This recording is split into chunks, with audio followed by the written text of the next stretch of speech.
Hello, welcome to my LinkedIn Learning course on working with difficult people.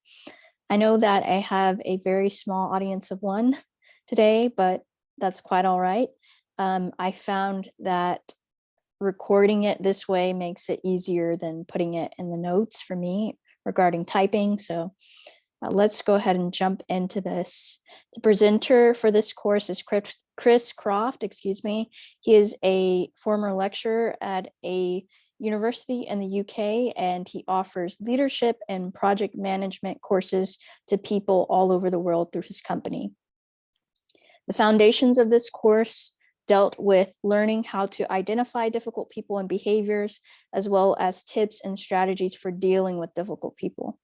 So there are 3 levels of difficult people that he identifies. Level 1 are those who are different to you. They're not necessarily difficult to everyone, but they are for you because maybe they work faster, or they're someone who takes more risks. They just have a different work style. Maybe they're untidy and you're nice and tidy, so it just makes it harder. And then level 2 are those who are incompetent. These people have very significant gaps in their performance.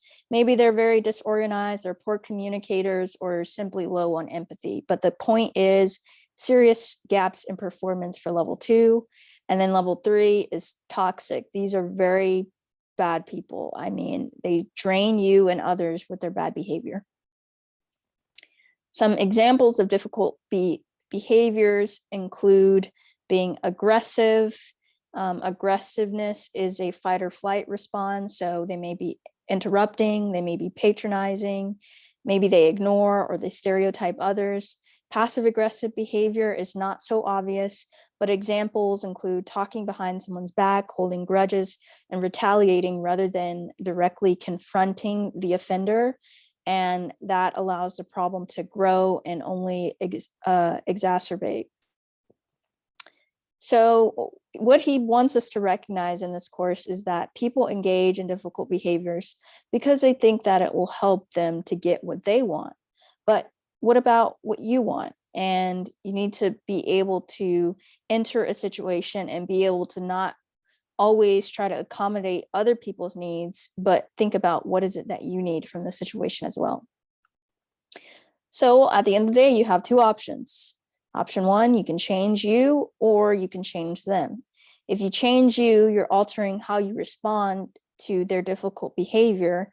And that may mean deciding to live with it and not try to interfere, or it could mean changing them, which would entail gently pointing out their bad behavior and finding a way to tactfully confront them about it. Ultimately, you're going to have to perform a benefit analysis. So you're going to have to look at the cost versus what you can gain out of it. You may have to ask yourself, does it really matter? In some cases, it's better to change your approach to dealing with them. And in other cases, confrontation is necessary, if not inevitable. And what is going to determine that really is the power dynamics as well. If it's someone you're managing, you have a little bit more power to adjust their behavior, versus if it's your boss who you're dealing with, you may have to find ways to adjust. That doesn't mean you can't change their behavior, but it may be more difficult and the cost may be too high. So say you decide to live with it. If you do decide to live with it, you should detach. And this means making a conscious decision not to be bothered by their behavior. See their behavior as their problem and not yours. But on the downside, this approach only really works if the behavior does not directly impact you or your team. So, example, if you're dealing with a rude customer that you're unlikely to ever see again, this may be a more viable option, versus if this is someone who you work with on a day-to-day basis and this behavior is impacting you emotionally and your work, or it's interfering with your ability to produce deliverables. So maybe you decide to change them. If you decide to change them in in a contentious situation, you want to remain calm and level-headed, refusing to reciprocate their aggressive or passive-aggressive behavior. This might require you to take some time out. You can walk away from a hot-headed situation and come back later once things have cooled down. If you decide to confront the difficult person, you can gently point out their behavior. An example he provides is, have you noticed that you have a tendency to do X? So it could be, have you noticed you have a tendency to interrupt people when you're angry? You certainly want to offer a compromise or solution using a method which he calls the I understand, I feel, I want, is that okay method. So I've written out an example of a practical example of dealing with an aggressive colleague who won't carry their own weight in a project. So I understand that you have a very busy schedule and a lot that you're involved with, but I feel that you're not engaged with the project as much as the group needs you to be. I really want us to do well on this project, and I know we can if we all carry our own weight and at least share the burden. I was wondering if you could complete your part of the project by Friday. I stated how I understood their workload, that I feel that the project would be better if we all carried our weight, that I wanted the project to be good, and if he could get this project done by X date. It's important to remember that change is possible. Even if you do have a difficult boss, refuse to respond like those in the workplace, or in really these tips apply outside of the workplace. But if you're in the workplace, you can't choose your colleagues or your coworkers or your boss. So it makes it a different situation. So if you have a difficult boss, don't just be like those people who kind of just have grown numb to the bad behavior and they're just dealing with it. Sometimes you have to rock the boat and you have to push back against toxic and bad behavior, not only for your sake, but for the sake of other people within that work environment.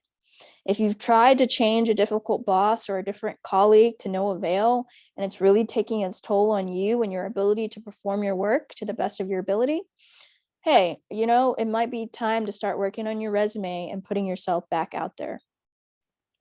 So why did I choose this course? Well, I've encountered difficult people before, and I figured the sooner that I understand how to identify them and handle them, the more time, energy, and sanity I will save myself going forward. Regarding my personal leadership journey, I tend to take a very pragmatic approach in leading others.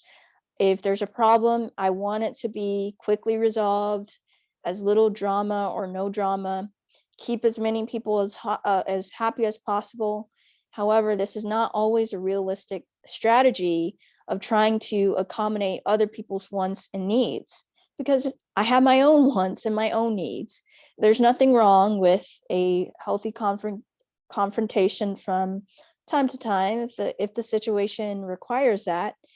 And this is also a useful course because it helps me to identify difficult behaviors in my own life and to think about areas of growth for me.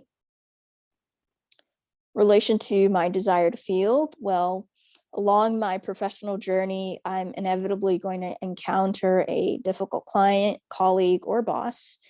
And I want to know how to tactfully deal with those individuals so that I can make the most out of the situation and I'm not always accommodating and putting myself on the back burner and putting myself in a bad situation.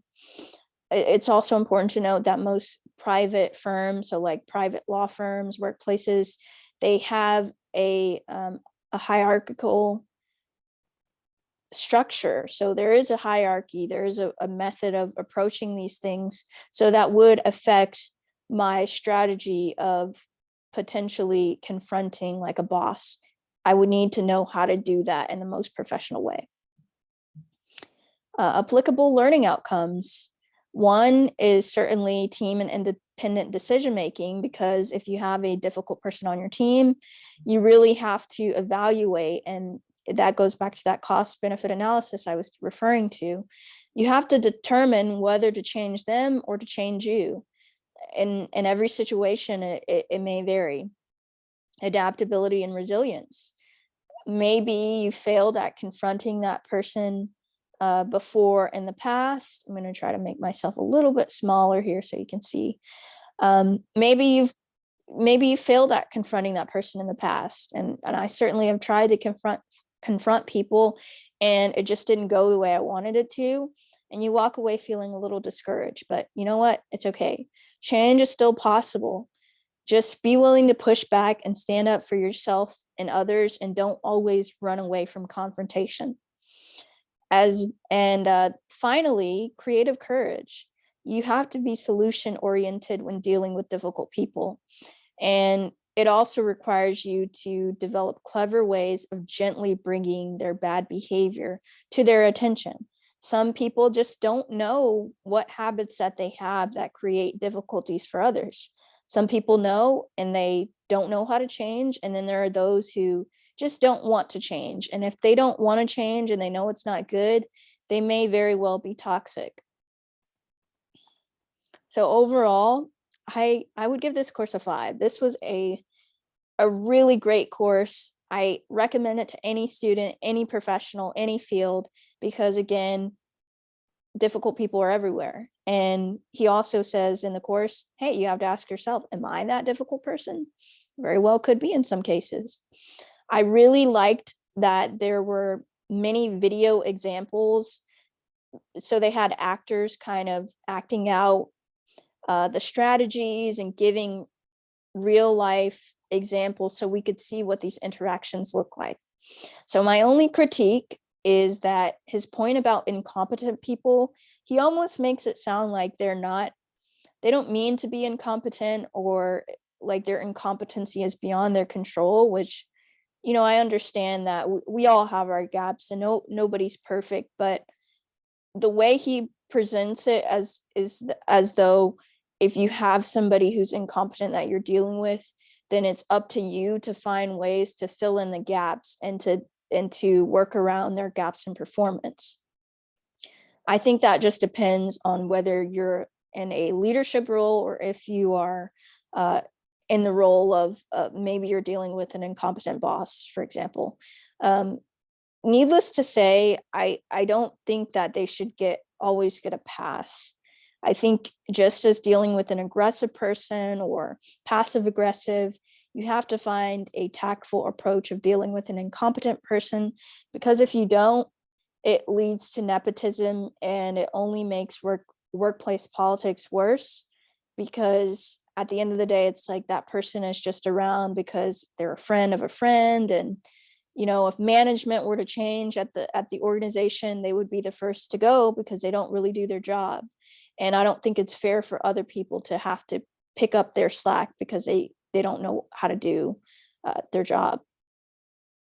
So final thoughts and takeaways that I want to leave you with.